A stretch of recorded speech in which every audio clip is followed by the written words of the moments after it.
What's up, gamers, and welcome back to my channel. On today's video, we're going to be talking about Monolith, who, in case you don't know, are a pretty big company with Nintendo. I mean, they work on a ton of their games. The most common series they work on is Xenoblade, which, I love Xenoblade. But they've also worked on Tears of the Kingdom, Breath of the Wild, Splatoon 2, Splatoon 3, Animal Crossing. Like, they worked on a lot of stuff, and I just kind of want to talk about them and how really underappreciated they are and how important they are to Nintendo as a whole. So yeah, let's get into it. Now, like, I've been thinking about this a lot. Like, I've always kind of thought this ever since I was researching about them, because before I really got into Xenoblade, I was enjoying Xenoblade 1. To just go over my quick story with Xenoblade, I started off with Xenoblade 2, picked it up in 2018, played it for a little bit, didn't quite get into it, and over the next 2 years, I tried to play it piece by piece, but I still wasn't able to fully get involved until 2021 happened. Technically, was it I believe it was actually 2020 was when they announced Xenoblade Chronicles Definitive Edition. That got me a little bit interested in it. But I was thinking, like, oh, I mean, I didn't really finish Xenoblade 2. Like what's gonna make me think this is gonna change the series for me? So eventually I waited until 2021, I believe. That's when I picked up Xenoblade Chronicles Definitive Edition, and I loved it. Went back to finish Xenoblade 2, loved it. Of course, Xenoblade 3, Xenoblade X, that's my whole story with Xenoblade.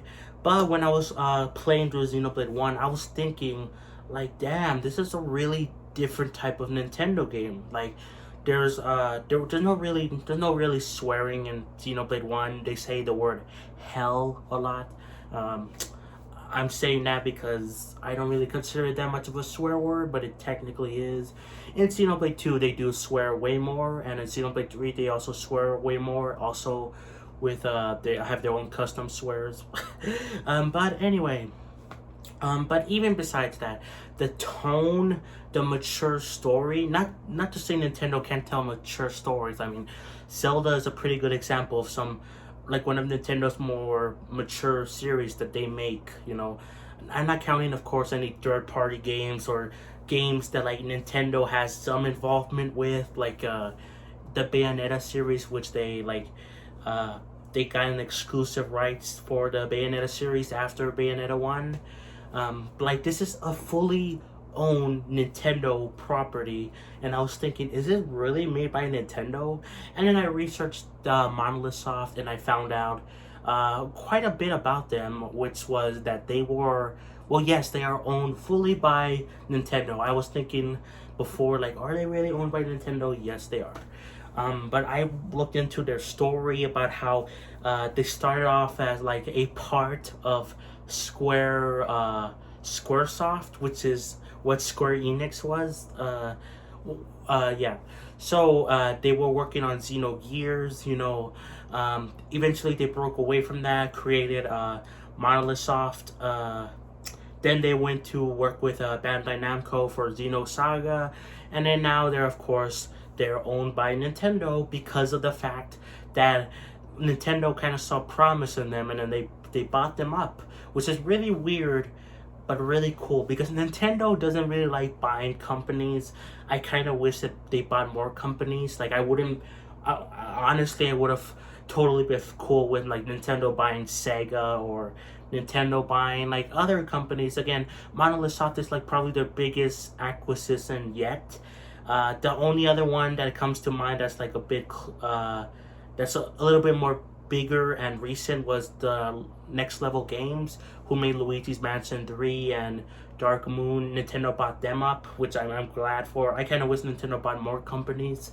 They also bought, like, some other company that was, like, they were basically owned by them. Anyway, because they were in the same building, but whatever. Anyway, I forgot what they're called. But anyway, but Monolith Soft is still probably the most popular, most well-known big acquisition Nintendo made, and honestly, it changed everything for them. I mean, I mean, like, of course, Xenoblade, I'm incredibly biased. I love Xenoblade. Fantastic story. All the great games, they're all great games. They have some issues, some more than others, but overall, customer satisfactory. It's like everyone loves Xenoblade. Some may have their preferred differences, like, oh, I prefer Xenoblade 1, I prefer Xenoblade 3, 2, but everyone, basically all the Xenoblade fans are all happy because it's like the customer satisfaction is like through the roof, which is hard to say for other developers where they make other series, like even with Mario. People love Mario, I love Mario, but even then there's people that hate the new Super Mario Bros. Series. People back then hated Super Mario 3D World, now they like it more. But again, there's people that hate things, but with Monolith Soft and Xenoblade in particular, there's a more higher quality that people see, like, oh, this is all good, even though I prefer this, Again, not to say there's no issues with them. I have some issues with Xenoblade, but I love them all.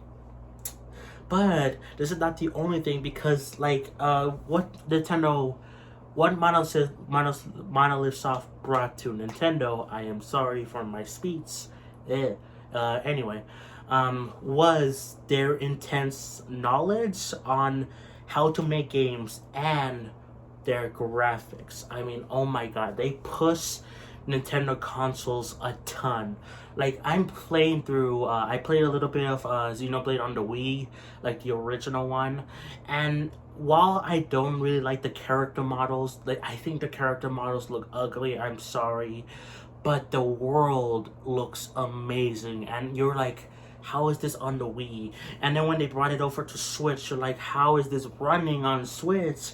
And then this doesn't stop with, like, all the Xenoblade games. They all look amazing. Probably one of the more standout ones is Xenoblade X. Like, how is that game running on Wii U, like, with a big world, big massive world?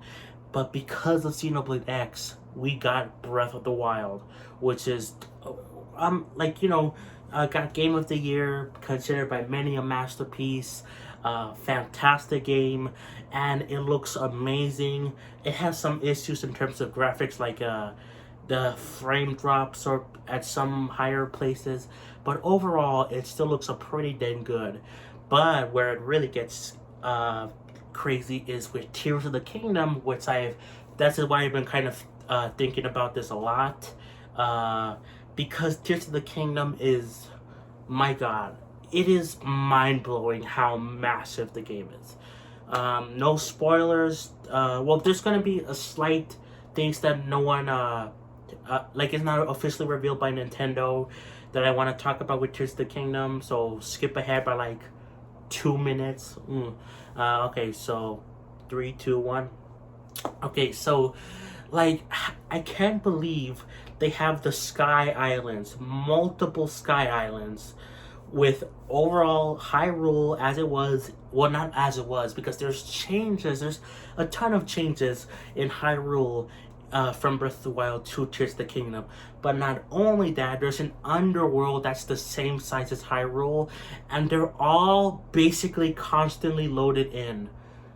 How did they do that? Monolith Soft helped work with the Zelda team, and it really shows. They're like pushing Nintendo consoles to the limit, and I've always appreciated this about Monolith Soft. They push things to the limit. Great games look good. Sometimes there can be some issues, like here and there, like in frame rate or frame drops or stuff like that. But overall, technically speaking, they're massive, and it's hard to believe that all of this is running on Switch and all of this is loaded into the same world. Crazy stuff. I think this will be enough for Tears of the Kingdom. So, welcome back. But yeah, Monolith Soft, man, I really appreciate them, and of course they also worked on, to a lesser extent, they worked on Splatoon and Animal Crossing.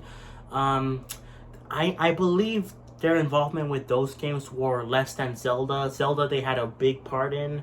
But in terms of Splatoon and Animal Crossing, they have their own separate teams. But Monolith came in there to work with, I believe, in terms of graphics, which you can clearly see because Splatoon and Splatoon 3, Splatoon 2 and Splatoon 3 both look amazing. They're colorful, they're lively, they look great. And of course 60 frames, pretty good stuff. Animal Crossing looks amazing as well. I love how it looks. Monolith Soft is just really good at making characters and games look good. There might be issues in terms of things like you could, again, I've had issues with Splatoon 2, Splatoon 3, content drops, Animal Crossing content drops, but overall, in terms of graphics and pushing like the Switch and other Nintendo consoles to their limit, that is when Monolith Soft is best at. And I honestly cannot imagine a world where Nintendo never owned them. Like, how would that change? Honestly, I don't think we would have gotten, I don't think the Switch would have been that big of a success. Like, of course, I'm biased, Xenoblade, but I'm talking about bigger picture stuff. Breath of the Wild, eventually Tears of the Kingdom, Animal Crossing, second best-selling game ever on the Switch. Splatoon, massive franchise. It was massive in the Wii U, but it became even more massive on the Switch. I honestly think Nintendo Switch would have been a success still if Monolith Soft never was bought by Nintendo. But I think it wouldn't have been as big of a success as it is now, because again, Breath of the Wild, Tears of the Kingdom, Animal Crossing, again, bigger picture stuff. And of course, a Xenoblade fan like me loves Xenoblade. Cannot wait to see what happens next with the series. And yeah, again, when they push Nintendo hardware to their limits, so imagine what happens in Nintendo's next console. Oh man, that's gonna be crazy. Like, I still think Xenoblade X in particular looks gorgeous. Like, I hope that's put on Nintendo's next system, because that would look so stunning, you know? Anyway, this is basically just a fan gus over Monolith Soft. Pretty underrated company, I say. Yeah, look more into them. I really love all they do for Nintendo. And man, I hope that their previous games like Xenogears, Xenosaga get released onto the Switch or future Nintendo consoles. Xenosaga seems kind of likely considering the Xenoblade 3 Future Redeemed DLC, but I hope Xenogears too. And you know what? I want Xenoblade Chronicles X 2 because that game, again, looks gorgeous. So yeah, guys, that's it for the video. Don't really have much to say. I just wanted to talk about Monolith Soft. Mostly because I've been playing lots of Tears of the Kingdom and I'm like, dang. So yeah, guys, that's it. I hope you enjoyed and I'll catch you guys next time for more.